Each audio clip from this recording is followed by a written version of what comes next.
A Monkey in the New Zoo. Written by Elham Ghoreishi. She was a high school chemistry teacher who entered the classroom, her presence marked by the subtle waft of her expensive perfume. Yet, the students at Omid High School detected an underlying scent of death. Something had shifted in the demeanor of their typically reserved teacher. Recently, she had adopted a more refined style of dress and stopped pulling her hair back into its usual tight bun.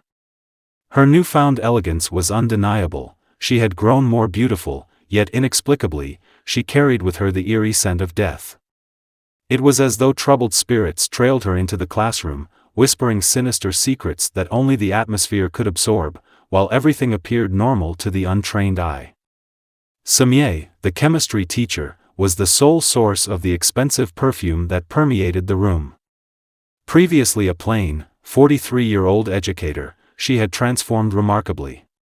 Her hair was now meticulously styled, her nails were perfectly manicured, and her wardrobe had shifted to fashionable attire. Notably, Semieh had taken to wearing bold red lipstick, enhancing her transformation. The air around her was laden with the rich, complex scents of her chosen perfumes. However, a pervasive smell of death lingered in the classroom, an unsettling undertone that the students sensed but could not articulate. They were aware of a change in their teacher, yet the nature of this transformation eluded them. While the high school boys entertained vivid imaginations about Semieh's new appearance, they could not ignore the haunting presence of troubled spirits and the omnipresent scent of death that infiltrated their thoughts. Similarly, the girls, despite acknowledging their teacher's enhanced attractiveness, still detected the unmistakable and chilling smell of death. This scent was distinct and inescapable. After school, Semieh lingered behind the glass of a high-end cosmetic store, contemplating her 8th purchase of red lipstick in just 23 days. Red lipsticks were her favorite. She had bought many items, but these held a special allure. While men might not discern the subtle differences between shades, women often appreciated the nuances more deeply. The salesgirl, a beautiful black woman, presented her with the lipstick.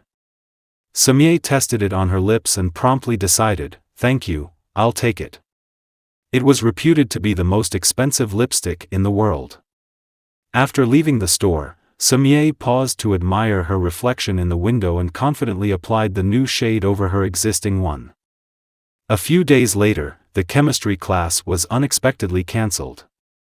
Semieh exited the hallway, leaving behind a trail of her expensive perfume, which contrasted sharply with the persistent scent of death that had haunted the high school corridor for 31 days.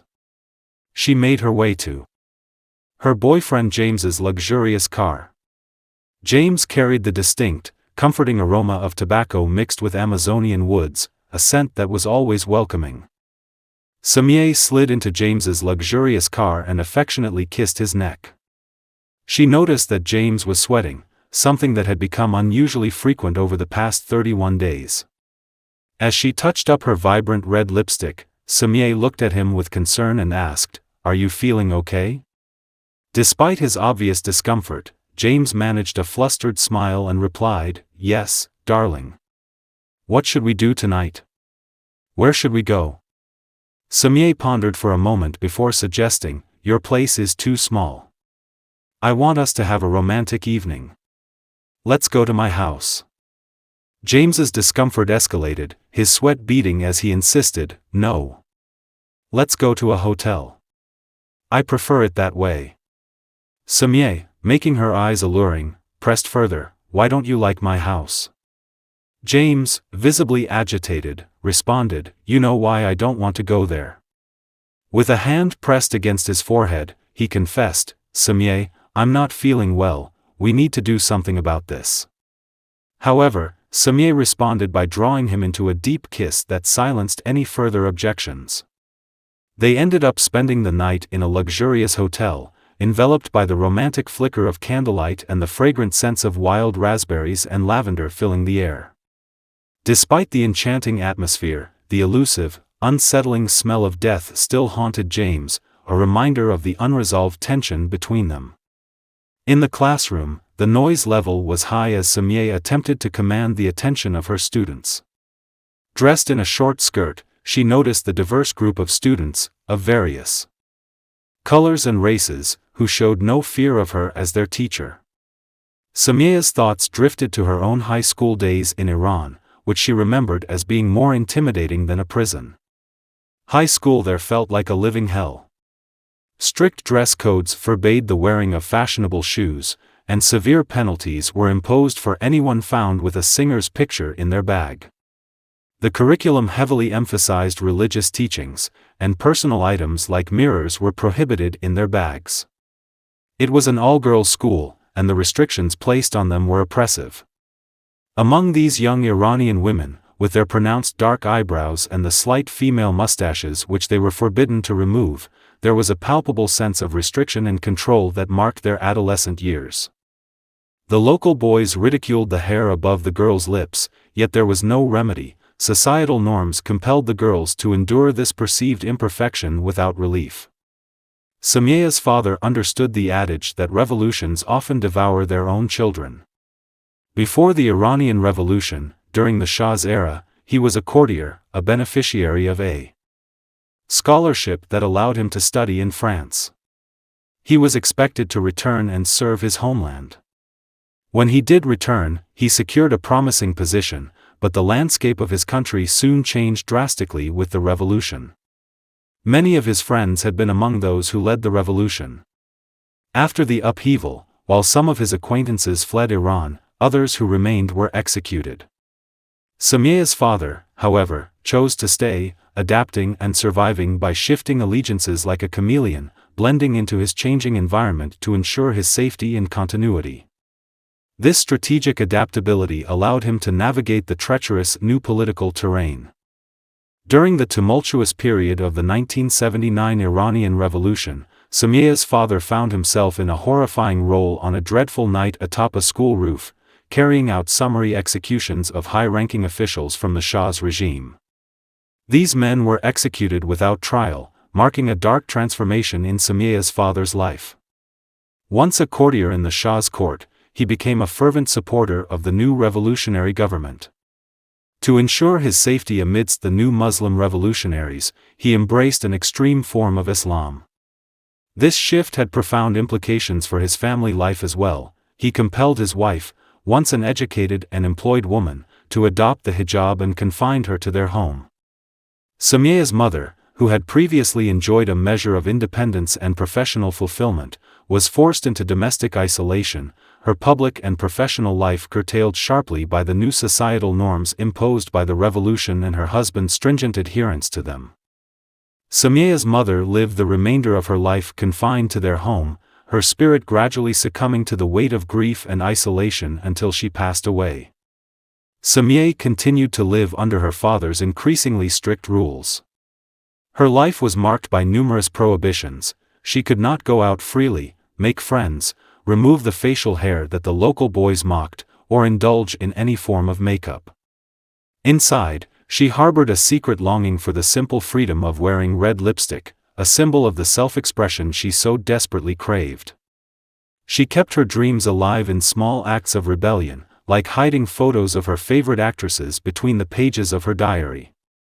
These images, which she admired in secret, were too controversial to be displayed openly on the walls of her room. This secretive collection of pictures became a small sanctuary, a glimpse into a world of possibilities and expressions that were denied in her everyday life. During the rule of the clerics, Semieh and her father managed to secure some positions within the new regime, a testament to her father's ability to adapt and navigate the political currents. However, as is often the case in such turbulent times, those who rise with the revolution may also fall with its shifts.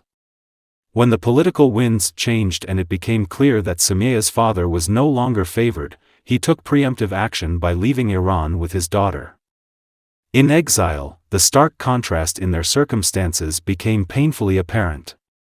Semieh's father, once a figure of authority and control, found himself unemployed and turned to alcohol, his frustrations and disillusionment seeping into their daily lives. His unemployment and struggles with alcoholism led him to become excessively controlling over Semieh, further restricting her life in a different but equally oppressive manner as before.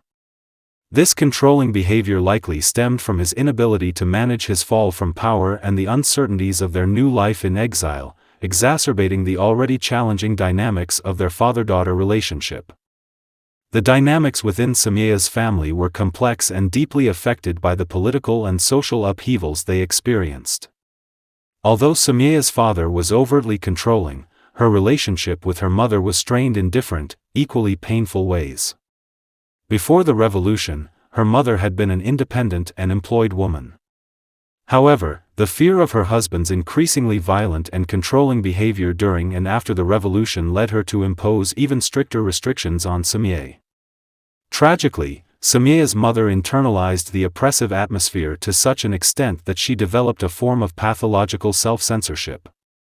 This pervasive self-restraint not only confined her own life but was also imposed on Semieh, perpetuating a cycle of suppression and control within the family. This psychological burden, compounded by her isolation and lack of personal freedom, eventually took a toll on her health, leading to her death. Semieh's story illustrates the deep personal and familial scars left by political turmoil, showing how the impacts of such events can reverberate through generations, altering lives and relationships profoundly. Now living abroad, Semieh found herself in an environment that theoretically offered more freedom, including the opportunity to attend university. Despite this, the lingering effects of her upbringing continued to restrict her. Her father, though displaced and grappling with his own demons, maintained a tight grip on her lifestyle. His controlling nature and nervous demeanor acted as barriers to her exploring her new freedoms fully. Semieh had managed to break free from one aspect of her past. She removed the facial hair that had been a point of mockery and restriction back in Iran. However, other freedoms, like wearing makeup or socializing comfortably with peers, especially boys, remained out of reach. She led a constrained life, traveling directly from home to university and back, with little opportunity to engage in the casual social and exploratory experiences typically associated with university life. This limited exposure continued to isolate her from fully integrating into her new surroundings and inhibited her personal growth. Semieh's repeated reassurances to her aunt, maintaining the facade that her father was busily engaged in writing a book, highlighted the complexities of their situation abroad. Her father Mohsen's actual state, struggling with unemployment and alcoholism, and exerting control over Semieh, was a stark contrast to the image Semieh presented to her concerned aunt. The fact that her aunt from Canada had called 34 times, only to receive the same evasive answer each time, underscored her persistent worry and the disconnect between Mohsen's past persona and his current circumstances. The aunt's surprise at Mohsen's supposed introversion, knowing him as a different person before, hinted at her skepticism and growing concern. Semieh's assurance that he was better than ever was an attempt to placate her aunt and mask the grim reality of their lives, a testament to the lengths Semieh felt compelled to go to in order to maintain appearances and protect her father, despite the personal cost to her own well-being. Semieh's nightly escapades to the nightclub represented a poignant expression of her newfound freedom, yet they were tinged with the shadows of her past. Adorned in bright red lipstick, she danced to modern songs that were strangers to her ears, her movements untrained and uninhibited. Her childhood had been steeped in martial songs that glorified sacrifice and promised paradise to young soldiers, a stark contrast to the pulsating beats of the nightclub. Her dancing was less about rhythm and more about release. She moved to an internal beat that didn't sync with the music blasting through the speakers. This disconnect from the rhythm mirrored her broader detachment from her previous life and the restrictive shadows that still lingered in her father's presence. Yet, amidst the ecstasy of her dance, there was an omnipresent scent of death that clung to her, an emotional or metaphorical remnant of the life she had left behind, and perhaps of the internal struggles she continued to face. In these moments of apparent liberation, Semieh was in a world all her own, a place where she could momentarily sever the ties to both her past burdens and the immediate reality, floating in a liminal space that no one else around her could truly understand. This scene encapsulated her complex journey of self-discovery, marked by both profound isolation and the intense desire to experience life beyond the confines of her past. James discovered Semieh at the nightclub, his nerves frayed and perspiration beading on his forehead.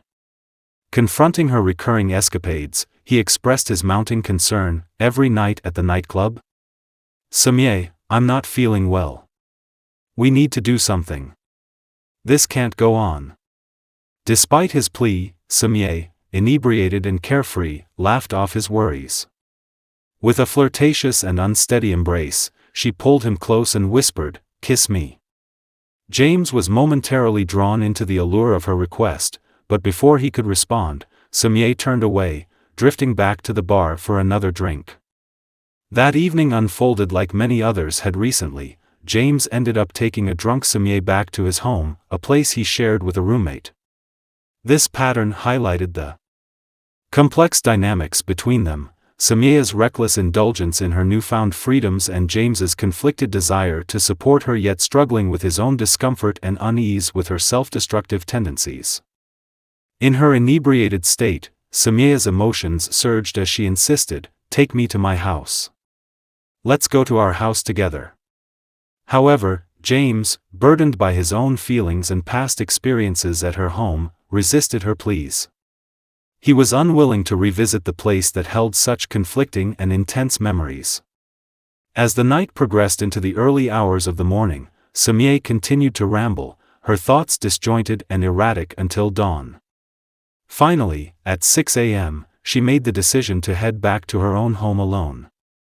In a gesture of self-assurance or perhaps defiance, Semieh dressed in new clothes, let her hair down freely, and enveloped herself in a cloud of her expensive perfume. This act of preparing herself meticulously may have been an attempt to regain some control or composure after a night of chaos and vulnerability. Her return home marked a solitary journey, one that underscored her complex relationship with both her personal freedom and the lingering influences of her past. Semieh stepped out from her house, leaving behind the conflicting scents of vanilla, lemon, and mint air fresheners, fragrances that she used in an effort to mask an underlying foul smell. These aromas mingled in the air, a superficial layer attempting to conceal something more unpleasant. As she made her way to the high school where she taught, this act of leaving her home symbolized a departure from the personal and hidden struggles within her living space, stepping into her professional role where she could adopt a different persona. Her transition from home to work was not just a physical journey but also a mental shift, from the private turmoil marked by the smells of her home to the public facade she maintained as a high school chemistry teacher. This daily routine of masking and moving between roles highlighted the ongoing conflicts and challenges Semieh faced in balancing her personal and professional lives. Back at school, Semieh presented a stark contrast to her usual demeanor, appearing unusually animated despite her heavy drinking from the night before. She exhibited no signs of the expected headaches or fatigue, an anomaly that didn't go unnoticed by her students. Some taunted her, testing her response, but she remained unusually calm, fueling speculation that perhaps she was under the influence of drugs, given her altered state. To the teenage students, Semieh transformed into a figure of intrigue. Previously known for her simple attire and reserved nature, she now donned expensive clothes and wore her black hair loose, cascading over her shoulders. Her choice to wear bright red lipstick so early in the morning was particularly striking and seemed excessive. This dramatic change in appearance and behavior made her a topic of discussion and curiosity among the students, who were accustomed to her earlier, more subdued persona. This shift not only altered their perception of her but also added a layer of mystery and speculation about the reasons behind her transformation. Semieh's transformation continued to stir curiosity and speculation among her colleagues. During lunch in the teacher's lounge, the principal noticed her expensive shoes, which matched her bag, prompting a light-hearted comment about finding treasure. Semieh's response, attributing her newfound wealth to an inheritance from her father, intrigued yet puzzled the principal and her colleagues. Her claim that her father had retired, gone on a trip, and handed over his savings and bank cards seemed abrupt and out of character, leading to a moment of silence from the principal who perhaps sensed there was more to the story. After school, Semieh's day took another turn towards her now regular escapades. She headed to a street lined with high-end stores, indulging in her new lifestyle even as her boyfriend, James, expressed his concerns via text. His attempts to steer her towards a quieter, more reflective evening failed as Semieh insisted on going to the nightclub, only responding with the address when pressed on the sustainability of her nightly outings. James's concerns highlighted the tension between Semieh's indulgent, public persona and the private struggles she might be facing. The contrast between her daytime role as a teacher and her nighttime activities painted a picture of someone perhaps using her nightlife to escape or cope with deeper issues, reflected in her dismissive and singular focus on continuing her evening routines. In the fitting room of an upscale store, Semieh applied a newly purchased red lipstick while changing into a new dress. Admiring her reflection, she felt empowered by her appearance, her short skirt, the red lipstick enhancing her features, and her body enveloped in the scent of expensive perfume. Satisfied and poised, she then made her way to the nightclub, ready to immerse herself in another night of escapism. 2 hours later, James arrived at the bustling nightclub, his glasses adjusted as he scanned the lively scene for Semieh. Amidst the pulsating music and the throng of dancing bodies, he found her swaying to what she considered dancing, but her movements were offbeat, uninhibited. A young man, unidentified and seemingly new to her life, had his arm around her waist. Semieh appeared utterly carefree, laughing wildly and clinging to him, lost in the moment and the music. This scene encapsulated the stark divide between Semieh's public displays of joy and freedom, and the private, possibly unresolved issues that her actions suggested. James's presence, coupled with his inability to immediately connect with Semieh amidst her revelry, highlighted the growing disconnect between their perceptions of her newfound lifestyle and the implications it held for their relationship. The tension between Semieh and James reached a breaking point at the nightclub.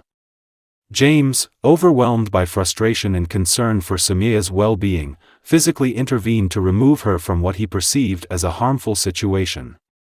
His actions escalated into a confrontation with another patron, indicating the depth of his distress.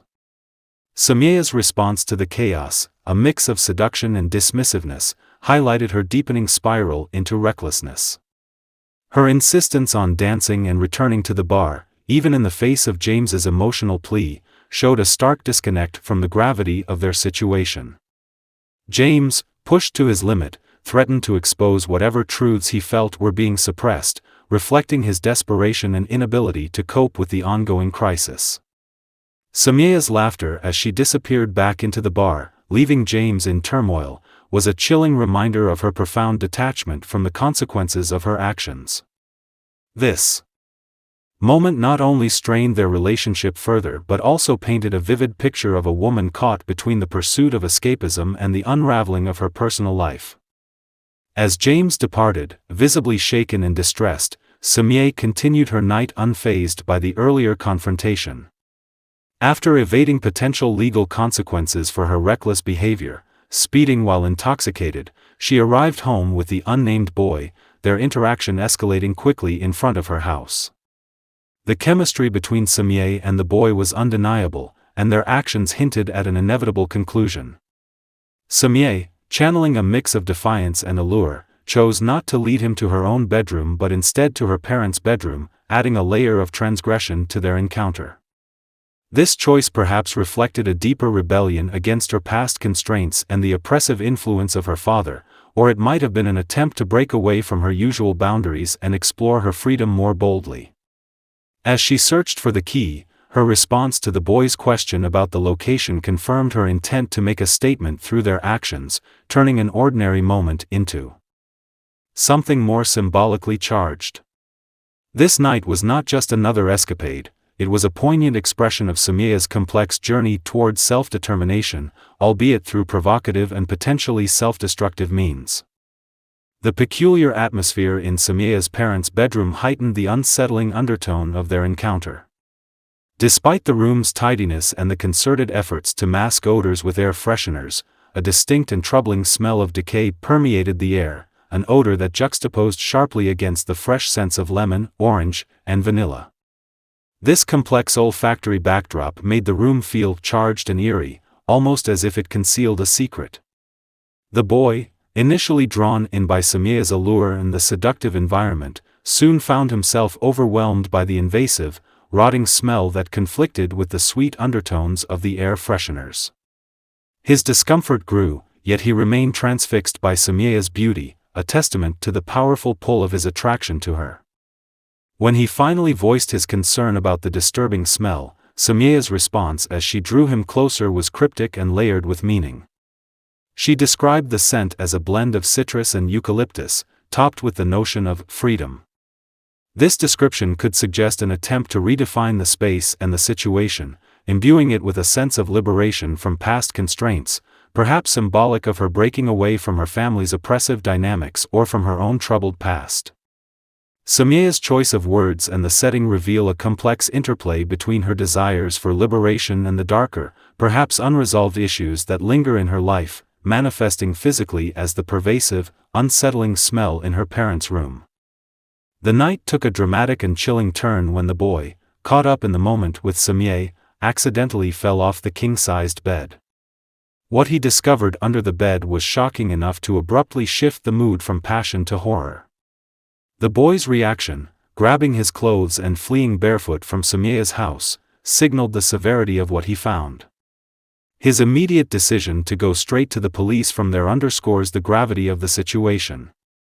This moment reveals that whatever lay hidden beneath the bed was not only unexpected but likely alarming and potentially criminal in nature, prompting an urgent response. The implications of this discovery could unravel deep secrets within Semieh's household, perhaps related to the strange and persistent smell of decay that permeated her father's room. James paced back and forth in the interrogation room, his restless energy palpable as if anticipating an imminent barrage of questions. With an air of urgency, he downed 2 bottles of water before finally launching into his narrative. At first, his words stumbled, but ultimately coalesced into a coherent account. Semieh and I were in a relationship for several months, he began, his voice tinged with emotion. At 44 years old, I had never experienced love like I did with her. I knew of Semieh's tragic loss, her mother succumbed to cancer, and that she resided with her father. One weekend, she arranged for me to visit their home and meet her father. As everything appeared to be going smoothly, a sudden turn of events unfolded. While in the kitchen, Semieh's father abruptly insisted that I marry his daughter. Although I was deeply in love with Semieh and had thoughts of marrying her, the situation took a terrifying twist when Semieh's father pointed directly at me with his index finger. In an instant, Semieh seemed to snap, plunging a kitchen knife into her father's back. The scene that followed was surreal. It was as if she couldn't stop, delivering over 50 stabbing blows while I stood there, paralyzed by shock. I felt like I was under some sort of spell, unable to comprehend the horror unfolding before me. In a daze, I found myself assisting Semieh in wrapping her father's lifeless body in plastic and hiding it under her bed. With those words, James was overcome by emotion, breaking down and vomiting. The investigator entered the room where Semieh was seated. The sparse room contained only a table and 3 chairs. Semieh occupied one, her feet drawn up onto the chair, her arms wrapped around her knees, and a restless energy about her. She absently picked at the nails of her free hand. "How are you holding up?" the investigator inquired, breaking the uneasy silence. Semieh's response was a vacant gaze, reminiscent of an old owl's solemn stare. Her eyes wandered briefly, landing on the new shoes beside her before drifting upward to the ceiling, lost in thought. With a slow, deliberate movement, she traced her finger over her red lipstick, bringing the color up near her ear. Despite the investigator's efforts to engage her, Semieh remained unresponsive, akin to a bewildered creature in a new environment at a zoo. For nearly an hour, the investigator, along with 2 others and a criminal psychologist, attempted to elicit a response to no avail. Then, 45 minutes after the last attempt, Semieh broke her silence. "I need some water," she requested quietly before uttering, "I want to confess." The room fell silent, all eyes fixed on Semieh. The two case investigators stared intently, while the cameras, bathing the room in bright light akin to a hospital, focused on her every movement. Semieh's statement hung in the air: "First my father killed my mother, then my mother killed me, and then I killed James." Silence enveloped the room entirely. Not a word was uttered. No one comprehended Semieh's cryptic message. They genuinely believed they were facing a woman driven mad. The room's cameras captured the scene, preserving the moment for future scrutiny. Perhaps one day, someone would analyze this interrogation footage and decipher Semieh's enigmatic words. But in that moment, Semieh appeared as bewildering as a newly arrived ape in a zoo. The end. If you're enjoying these stories, I'd love for you to join our community by subscribing to the channel and giving a thumbs up to the stories you like.